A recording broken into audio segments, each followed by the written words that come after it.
How's it going? How are you doing? I'm doing great. So this is a pretty intense personal story. What was it like playing Hush? It was. I mean, it was super. It's fun. It's fun to play the bad guy. But yeah, it's an intense story, which I've learned a lot more about, sort of as I've been around it. But yeah, it's dark and. Were you familiar with the story beforehand? Thank you. At all? Not as. I wish I could say yes, but no, not a lot. I learned a lot sort of as I dove into it, and also realized like, oh my God, this is a big deal. Like, Did it make you a fan now? I remember going to school when I was 6, dressed as Batman, and then it was, tights and sort of black underwear, tight, and it wasn't, and I think I got laughed out of school. But the point is, like, I was into that world from a young age, but I would not claim, I think coming to Comic-Con and getting to be a part of this, it's I don't want to say the depth of knowledge around the lore of the mythology of comics is growing growing in how much I'm impressed by that.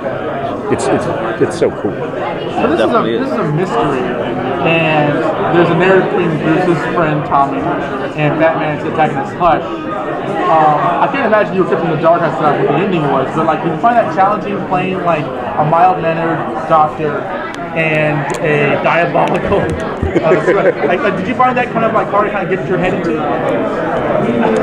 It's what I love about doing it. So yes and no. I mean, I think that those are the challenges I like, because it's how cleanly can you differentiate between those two. I feel like, and I don't know if I'm remembering this exactly right, I feel like in a way they helped me, because as I remember, it's like, we're hiring you for Thomas Elliott. And you'll also be playing Hush, which, because, right, they make sense. And so I don't know if I'm remembering it correctly, but it helped me, because I think I went in and did Thomas Elliott, and then came back and did Hush, which just helped me. Someone might have a different story on that, but that's the way I remember it. So it really helped me separate the two, which I think just helped. It just helped keep them very separate, like two different people, which was cool, and that made my job a little bit easier. So. Would you like to play Hush in another DC movie? Yes.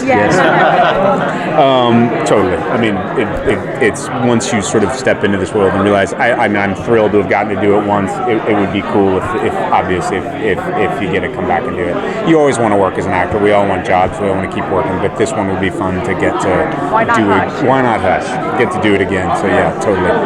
What do you think is the most interesting aspect of that character? Of Hush? Yeah. That he is ahead in the chess match. That he does have this, sort of almost military tactician Sun Tzu kind of methodology, where he actually is ahead of Batman, is pretty cool.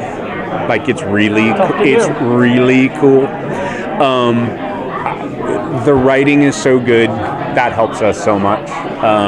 But yeah, to get to play someone who's powerful, actually powerful. A lot of villains, I think you can kind of see how they're powerful, and then you see their flaw. Mm-hmm. And Hush, in a way, is no, I've got this.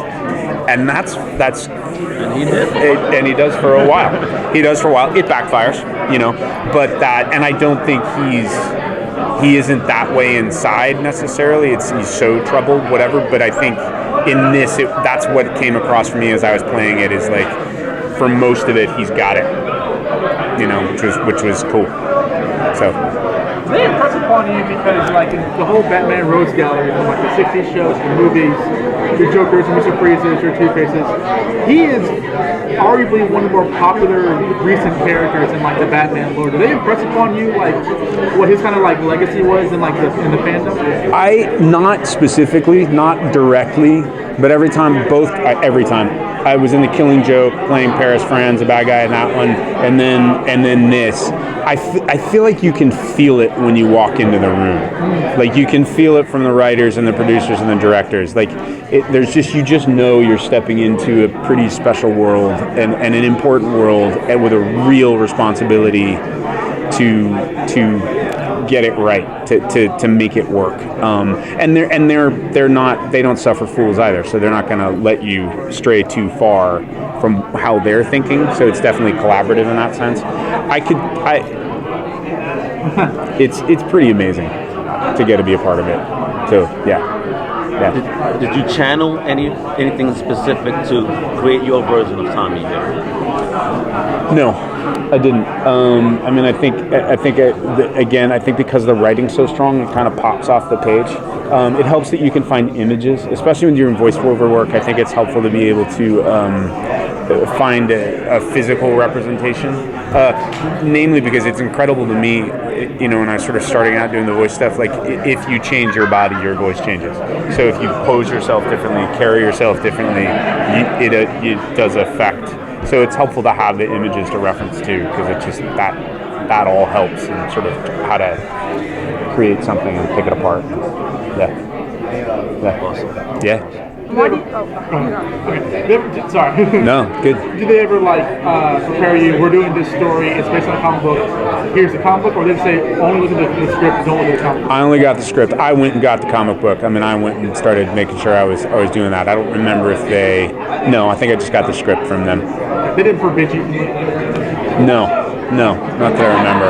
Yeah, it's out there. So I think it was, they're like, you can go check it out. There'll be some. Let them try and stop you. Yeah, just let them try. It's like, dude, I got a job to do. There's some twists in this, and some changes. So and which also meant they were like, sure, you go look, because we're sort of doing our own story too. So. why do you think this story resonates with so many people? I think in the pantheon of all of this, it's a real. I think Batman goes through some real changes in this. You see a really different expression of Batman and more vulnerability. He feels like he's changing in this, so you see difference in him. Not to mention he's really challenged. Like he's really, really, really threatened. And you get to just see one villain after the next. I mean, it's so freaking cool how they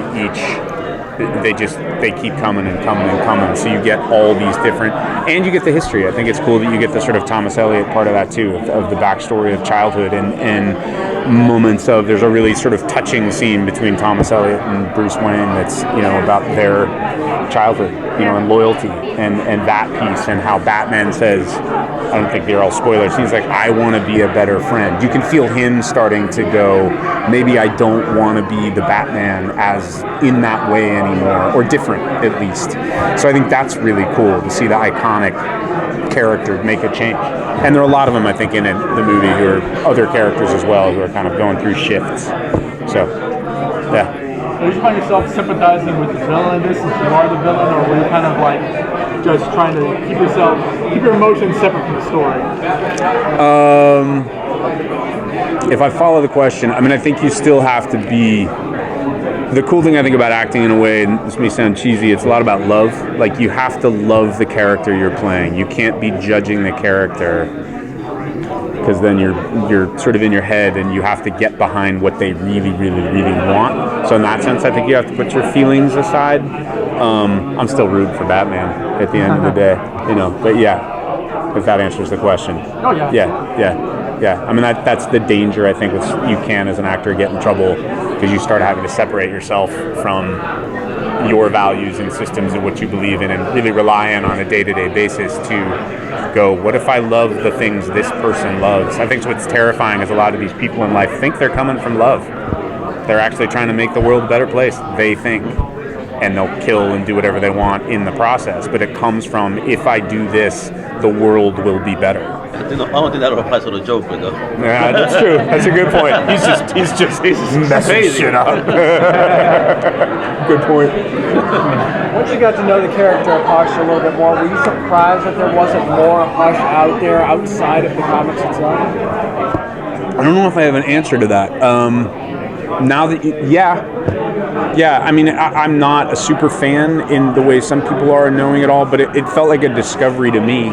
in a way. Like, and so that was kind of cool. Like, wait, who's this whole storyline? I didn't know this guy. I mean, I know a lot of the other villains. If that answers your question, but yeah, it was kind of like wait, what's this all about? You know, and even starting to do research yet, like, oh, they haven't done this one, and they haven't done this one, and they're like, I think 5 other graphic novels that are in the Hush world that get into the plastic surgery stuff. Heart of Hush, and so I just got goosebumps. So yeah, and that's where I was like, oh, wait a minute, you know, there could be more.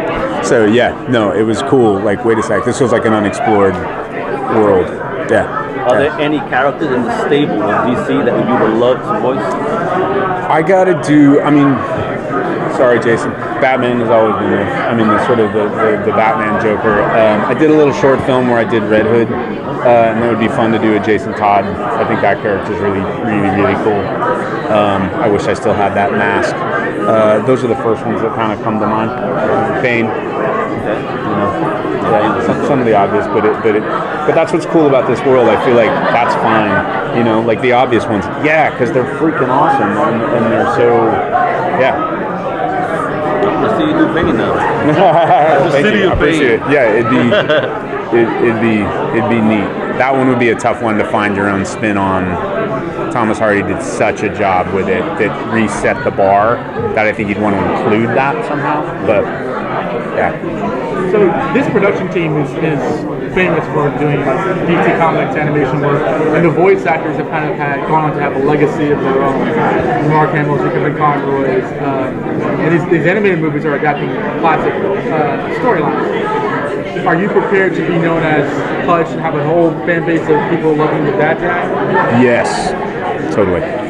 Yeah, no, it would be. I would. Yeah, I don't know if my mom would be thrilled, but she's still confused why I keep playing all these bad guys. So like, yeah, but yeah, totally. Do you have a favorite line?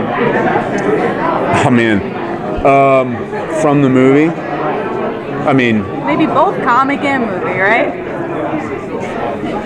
I think my brain's going soft. The laugh is the first thing that comes up to me. I'm going to disappoint you with this answer.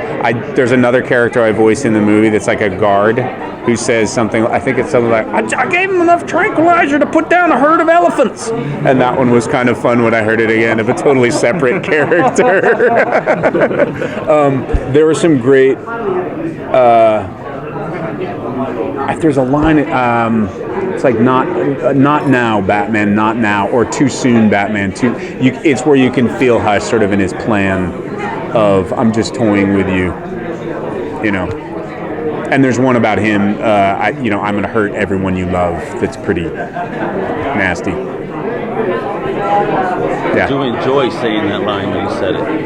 Yeah. Terrible to admit. Yeah. Yeah, it's those lines where you really just get to lay into it, you know, and you are. I guess it's always like this, but you're really trying to tell the truth of this is what's going to happen. You know, so, okay, so yeah. So have you seen the full movie yet, or is it I have. tonight? I saw Okay. it last night to prep myself. So yeah, I think you guys. I'll be curious to see how the audience responds to it. How was your reaction to it? I was great. Like Tommy Elliott's Hush? I was like, what? That explains everything. God! I didn't know. Recorded twice. I don't know why it felt that way. That's how I'm remembering it, but that's not. Because I knew. I knew the both. But anyways, I think it's Ages helped me. No, I'll be curious to see how the audience responds to it. And, yeah. At least you get a live reaction, which is cool. Super cool. Yeah. You hope. Yeah, I'm sure. There are people who have not read the comics who see these movies fresh. Yeah. They haven't read Batman Year One. Everyone's surprised at everything. But like, I'm interested because again, this is a mystery. So I'm interested to see people's reactions to that. How did you take to like the actresses, like the grunts and the falling noises and like the? Those are always tough. They're fun. Wes, our casting director, is very helpful in giving you, even if it sounds random, like, okay, no, that was a left elbow to the jaw. Like get real specific. Otherwise, they can start sounding sort of all the same. So it's really helpful, I think, when you have a director in the room because they can make you start to differentiate between, so they don't all sound exactly the same. And again, it's really interesting when you get that specific how different the sound. It totally changes. I mean, duh. But again, and it's neat. Yeah, those are the ones you have to be careful with your voice. We always do those at the end. Yeah. So all right, thank you guys. Yeah.